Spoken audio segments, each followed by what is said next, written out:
Hey, what's happening, guys? What's going on YouTube? You guys have tuned into Rules for Rebels, and in today's video, we're going to be taking a look at an article from Business Insider, and this article is titled, Gen Zers are taking on more debt, taking on additional roommates, and taking on additional jobs as their economy gets worse and worse.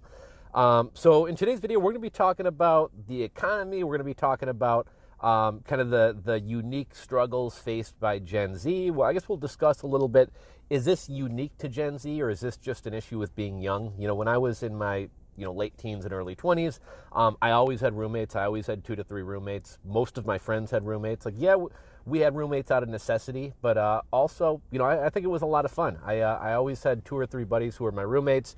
It was fun having kind of a bachelor pad. It was fun having, buddies around to, stay up late and smoke joints and play video games and watch movies. And we'd have girls over and have parties. And, I have a lot of fond memories of that. And it was a really good time. It was a really good time of my life and a really good time for me. So how much of this is just kind of challenges that we face when we're kind of entering adulthood, and how much of this is unique to this current economy that we're in? So we're going to be talking about a lot of that stuff in today's video. One thing that I find kind of concerning, and I'd be curious to hear if you guys do as well, drop a comment down below and let me know. But, right now we're being told that we're not in a recession, right? I know some of the Fed's top economists came out recently and said there's a 50-50 chance that we're going to enter a recession in 2023. I don't know about you. I feel like we are already in a recession. I also thought that was like really kind of a stupid statement, rather like, talk about saying something without saying anything at all. Even if you said a 51-49 chance that we're going to go into a recession or not go into a recession, at least there you're giving a little bit of guidance, saying we think it's more likely than not that we will go into a recession. Even if you say there's a 51% chance, but saying that there's a 50-50 chance we're going to enter a recession in 2023 is, I think, very cowardly and not wanting to take a stance on one side or the other. But one thing that's kind of concerning to me is, the world is a tough place right now. Inflation is crazy. Wages aren't keeping up with inflation. The cost of going to college and student loans is 2,700% higher than it was in the 70s, yet wages have only grown about 17%. I mean, it's a tough world we're living in right now. And, just look at everything. Look at how divided the country is. Look at the lack of leadership, not only in the Senate and Congress, both Republicans and Democrats have let us down. But look at who's leading the country right now, right? This country is facing one of the most challenging times it's ever seen, one of the most scary times it's ever seen. And we literally have a senile old man who doesn't know what's going on, doesn't know where he is. That's who our leader is, right? Like, I realize there's people around the president. We have checks and balances and a division of power. But, nonetheless, the president is kind of the face of the country. And does Joe Biden really inspire confidence right now? Now, before we get into today's video, ultimately this story is about struggle, right? The struggles being faced by Gen Zers.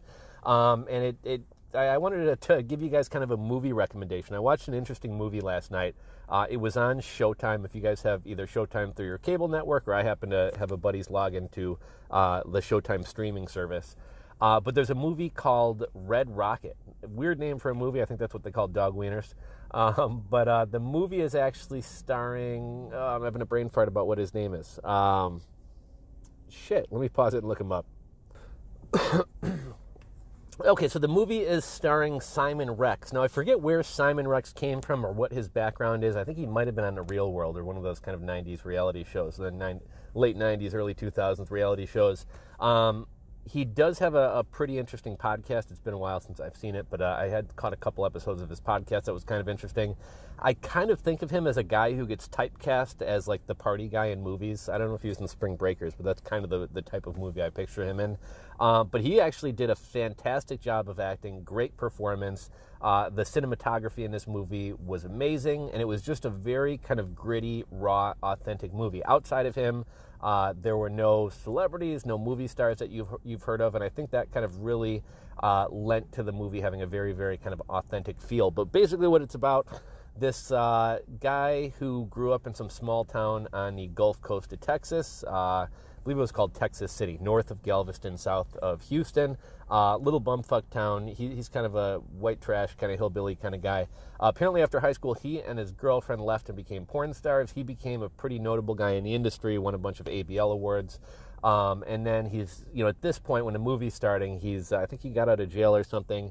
He's kind of washed up. He's penniless. He goes back to his hometown, tries to get his ex-wife and her mother to take him back into the home. And it's just kind of about his struggles of kind of trying to find a new direction moving forward and things like that. But if you want a very, very authentic look of what poverty and kind of hopelessness in small town America looks like, this movie was it. It was really a fantastic movie. If you like indie movies, where they're a little bit weird, a little bit slower moving, a lot of character development, but like not a ton of stuff happening all the time, you'll probably really like this movie. If you don't like this kind of movie, you'll probably think that the movie's weird, or it'll make you feel uncomfortable, or you may just find it to be too slow moving. It gets a little bit weird at the end. He winds up falling in love with a high school teenage girl and plans to run off with her. And I won't give away the ending, but the ending was really weird. I kind of hate movies that end without giving you a resolution, and that's kind of what this movie wound up doing.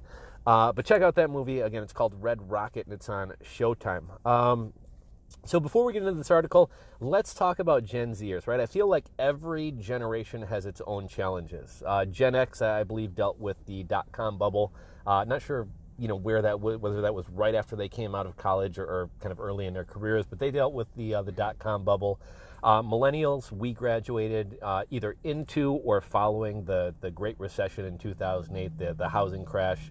And those who graduated in the midst of it graduated into a recession, and even those who graduated following it, the whole economy was kind of wrecked. Wages were down. A lot of millennials had a hard time kind of getting started in their careers out of college, like typically would have happened, because a lot of older people who typically would have been in higher level jobs had lost their jobs and were taking other jobs that would typically be more entry level jobs. And because of that, a lot of millennials with college degrees, plenty of us got worthless degrees, myself included, but I feel like a lot of us wound up, working retail or working outside of our industry through a good portion, if not all of our 20s, because the market was kind of recovering. In the past couple years, or really, I guess, the past 10 years, we've seen, a surge in the value of crypto, a surge in the value of stocks, a surge in home values. But because millennials got a late start on life, they didn't really have the money to be able to kind of benefit from the gains in all these markets and all these industries. And then, the Mexican beer cough hits, and that throws kind of everything crazy again.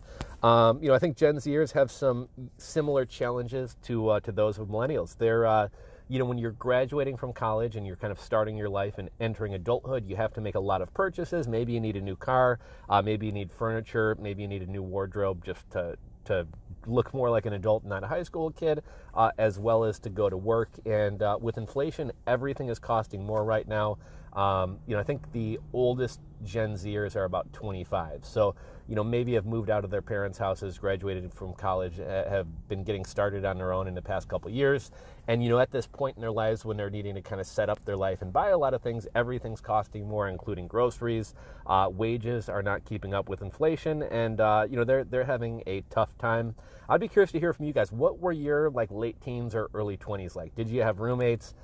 Did you have to take on multiple jobs? Did you work a catering gig? Did you start stripping? I mean, if you want to drop a comment and tell us a little bit about your story, and then also comment how much of this is unique to Gen Zers in this period of time, in this period of history, and dealing with the current economic conditions, and how much of this is just something that all young people go through, trying to become adults and kind of find their way and decide what they want out of life and kind of start their careers. I feel like a lot of young people feel like there's a social contract that's been broken, and not just young people, but everybody. But, there was a time when our grandparents were working and, you were loyal to a company. You worked for, years, decades, maybe even your entire career for one company, and they gave you, a lot of vacation time. You had good health insurance. You didn't really deal with too much inflation, or your wages kept up with inflation. Maybe you had a pension, and, you worked hard for the company. You were loyal to the company, and they were loyal to you, and they took care of you. And obviously there's been a shift. The U.S. has shifted from a country that actually made things and manufactured things to a debt-based economy and a service-based economy. And, we've kind of seen what's happened to wages over the past couple decades. But I feel like a lot of Gen Zers and even millennials feel like, what is the point of working hard? And I think this is the reason for quiet quitting and the Great Resignation and all of this stuff. There was a time where if you worked hard, you could get your McMansion, you could get your house with a white picket fence, maybe you got a couple of jet skis or a four-wheeler, you got a lake house, you have things like this. And today, you can do everything right, you can save, you can invest, you can work really hard, but there's really no payoff, right? Like the payoff is basically not starving. The payoff is getting by. But I think a lot of young people feel priced out of the housing market. They feel like no matter how hard they work and how much they save, and even if they do everything right, they're never going to be able to buy a home. They're never going to be able to get a couple dogs and have some pets and have the backyard. They're never going to make enough money to get married, have kids, have a family, whatever it is that they want to do. They feel like that has been taken away from them, and they've been kind of priced out. And if there's no benefit for working hard, why would you work hard? And so I think a lot of people are becoming, neats, not in education or training. I'm not going to do shit. I'm going to do the least amount of stuff I can to get by, and I'll just kind of make the best of my life, smoking weed and playing video games. So that's kind of one thing I wanted to talk about. Let's kind of hop into this article. I've kind of run out of things to say, so let's kind of hop into this article, give it a read, and we'll kind of see what else comes up as we kind of go through here. So again, this article comes to us from Business Insider. Gen Zers are taking on more debt, more roommates, and more jobs as the economy gets worse and worse. The 3 bullet points or takeaways from this article are Gen Z are taking on credit card debt and missing their payments at a rising rate. And we do know that not only amongst Gen Zs, amongst everybody, the levels of debt and credit card debt people have is at all-time highs, and saving rates are at all-time lows. And the amount of debt people have it's amazing how quickly it skyrocketed, and it's amazing to see how quickly saving rates have kind of tanked. The next bullet point, we spoke with 3 of them about the financial challenges they're facing. And number 3, student debt, inflation, and housing costs can continue to be obstacles as a recession looms. So I've made this video a couple times. I keep cutting it and starting over, so sometimes I forget if I've said something already. But, we're being told by the Fed, the media, the government, we're being told by everybody that we're not in a recession, but we may enter a recession in 2023. And the point that I really want to drive home is if things are this bad and we're not in a recession, I'm very fearful, and I hate to see what things actually look like and how hard life actually is when we truly are in a recession. The article begins by saying Anthony Strain was desperate for another roommate. The 26-year-old from Pittsburgh is currently unemployed, $50,000 in debt, and falling behind on his gas and electricity payments.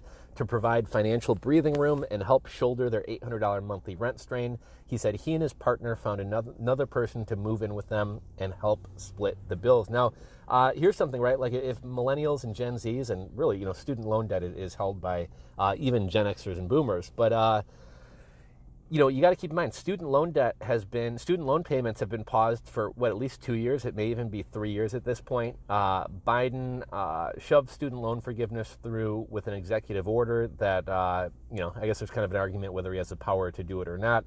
Some people say through the HEROES Act that was rolled out after 9/11, he does have the power to do it. Other people say, look, Congress can't just basically give a blank check to be used for anything and wipe out any debt for the rest of all time, right? Like one Congress can't decide that future Congresses, or Senates, I should say, have to pay for something. And so they're saying that Biden's student loan forgiveness through executive order, isn't allowed. A lot of people bring up PPP loans when it comes to student loan forgiveness, but PPP loans actually went through Congress and the Senate. So that actually went through the way that things should go through in a functioning government. But since we don't have a functioning government, Biden just shoves things through with illegal executive orders, like we saw with eviction moratoriums like we saw with vaccine mandates, right? You just shove something through, doesn't matter if it's illegal.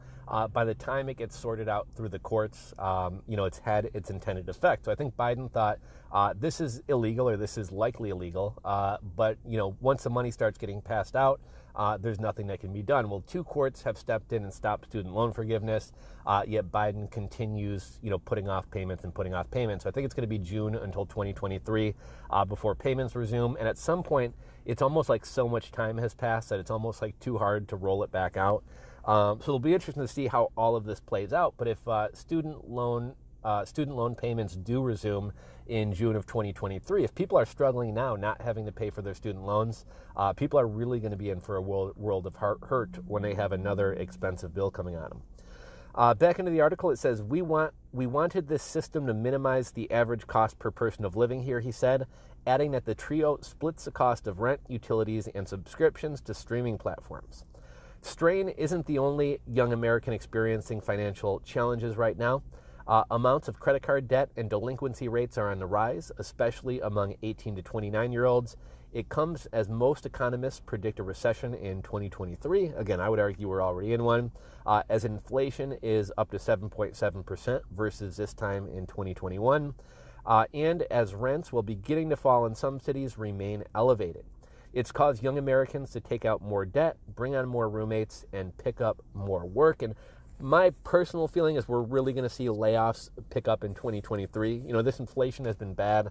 It's been said that inflation's bad. Inflation does hurt people.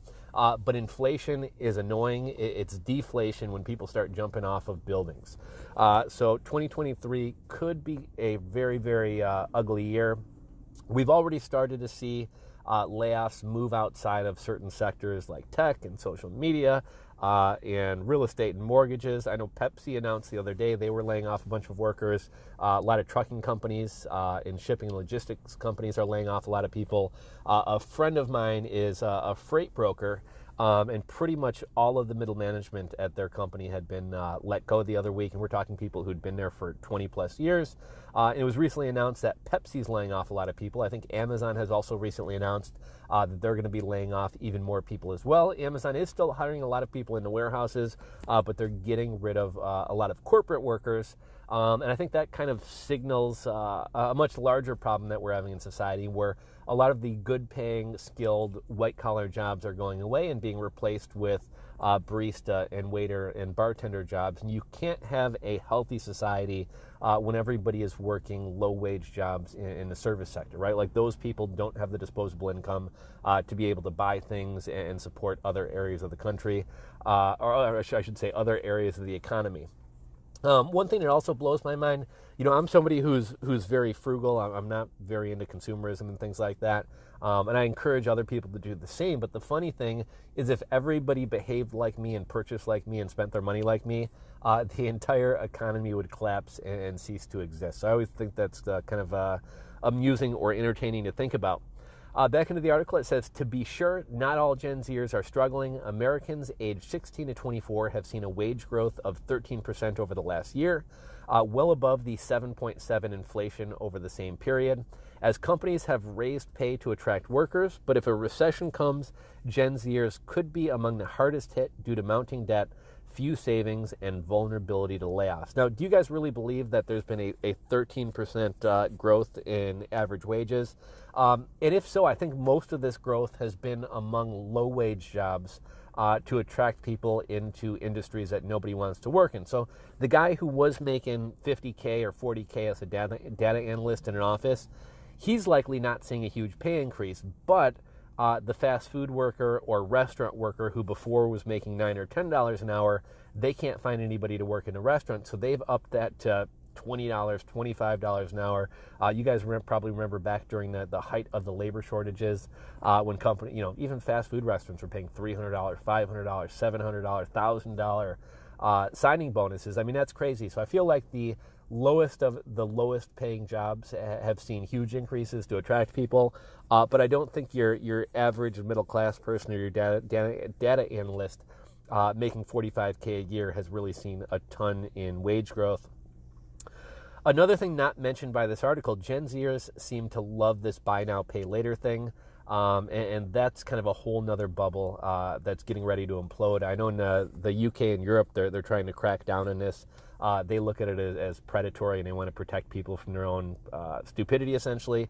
Also, these types of loans don't go on your credit report, so potentially you could run around to 3, 4, 5 different buy now, pay later companies. Some of these companies, most of these companies will only give you about $1,500, $2,000 worth of credit, but a few of these companies, I think Bread, Affirm, a few others will give you $15,000, $20,000 worth of credit.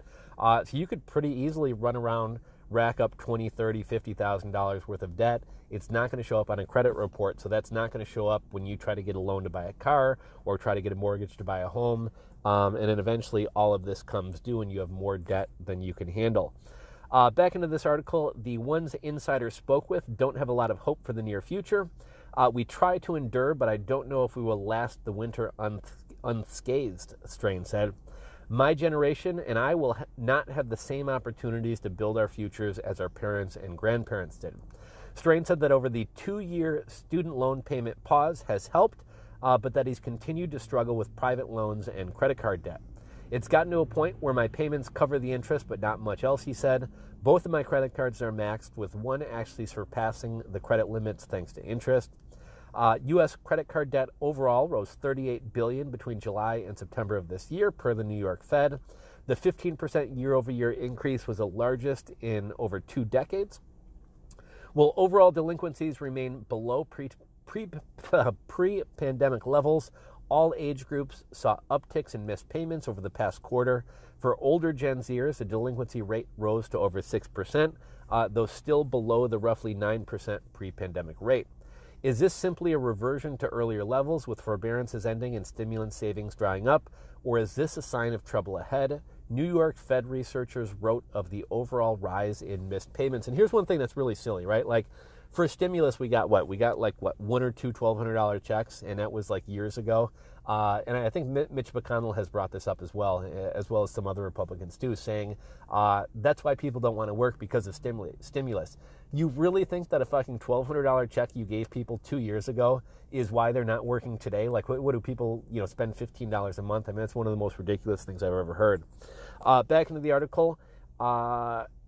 This is another person they're covering, I guess. One 24-year-old Californian who asked to remain anonymous told insiders she's had to deplete her savings to financially support herself while pursuing a master's program in Paris. So here's somebody that I feel less sorry for. First off, it's kind of retarded to pay for your own master's.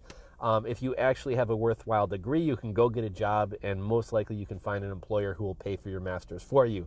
Also, this isn't somebody going to a local state college to get a master's. This is somebody kind of living it up, going to live in Paris, and then wants to cry about how hard life is. Like, you're basically doing something that's completely unnecessary, and doing it in the most expensive way possible, and then you want sympathy that you're hard up for money. She said she works as an intern but makes roughly $1,250 per month. She's taken on babysitting jobs to bring in extra income, but even so, she said her bank account goes to zero or below every month. She hopes that taking on student loans for her master's will ultimately pay off financially, but she's not overly optimistic. Honestly, I don't think any amount of education can save me or others from what is happening, she said. My generation and I will not have the same opportunities to build our futures as our parents and grandparents did. So this girl is spending a bunch of money getting an expensive degree that's completely unnecessary, all the while admitting that she knows that it's going to be pointless and it's not going to up her income. Like, what the fuck are you doing, really? Among 2019 and 2020 graduates, the average borrower had a student loan debt total of over $28,000. I think the average is more like something like $43,000, $44,000. Well, the Biden administration's student loan forgiveness plan could reduce balances for some borrowers by up to $20,000. The plan is currently on pause after opponents have challenged it in court. We recently covered another interesting article that talked about how Gen Zers who are graduating right now and have recently graduated, they don't really know. I'm not blaming them. I'm not knocking them, because I had the same idea coming out of college myself. But we learned that on average, they expect to come out of college making about $107,000. and the reality is most of them will come out of college making about $57,000. So, they're imagining, or their expectation is that their salary is going to be about double what it actually is, with journalism majors being the most out of whack. I believe they thought they would earn $108,000, and in reality, they're going to earn about $43,000. Back into the article, as a finance student, she knows she's supposed to start saving for retirement as soon as possible, but this is challenging with expenses and student loan payments weighing her down. I don't know when I will even have the ability to begin savings for retirement if I can barely feed myself now. And this is a little bit off topic. I saw, I think Robinhood is doing some beta program right now where if you open an IRA with them, they'll give you a 1% match. So in the same way that some employers will match you up to, say, 6%, Robinhood will match you 1%. Now, I wouldn't necessarily encourage people to do this because Robinhood is a shitty platform that's done wrong by their customers in the past. If you guys remember, a while back, they rolled out like one of the highest paying interest savings or money market accounts out there. And it eventually had to roll it back because it was illegal. I think this is kind of a gimmick to get a lot of people to run over to Robinhood. Then 6 months or a year from now, they cut this program, but now you're set up with an IRA at Robinhood and you're no longer getting the match. So I think this is kind of a gimmick to bring people over to them. Back into the article, Lawrence Cotaliff, an economist at Boston University, previously told Insider that due to savings challenges and rising costs, over half of Gen Z could enter retirement without sufficient savings.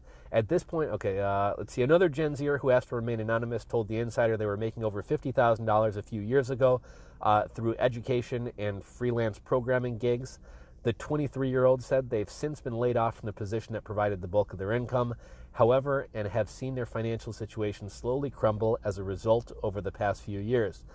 They're now over $20,000 in debt, and between all their expenses, they said they're lucky to have $5 in their checking account at the end of the month. At this point, I can barely scrape together enough to stay afloat, they said. Per the New York Fed's report, the average credit card balance of 18 to 29-year-olds rose to roughly $2,000 in the third quarter, up from roughly $1,500 the prior year. And rising prices are among the reasons why inflation cooled slightly in October, but remains well above the Federal Reserve's 2% target. And I believe the Federal Reserve is now talking about raising that target up to 3%. I'm someone who got lucky and got a great job following sound financial advice and was doing well, the Gen Zer said, and I still got stung.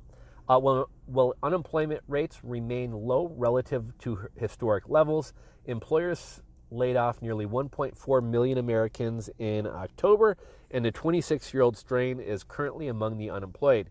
He said he works in the film and television industry, which he said is in a slow season until spring.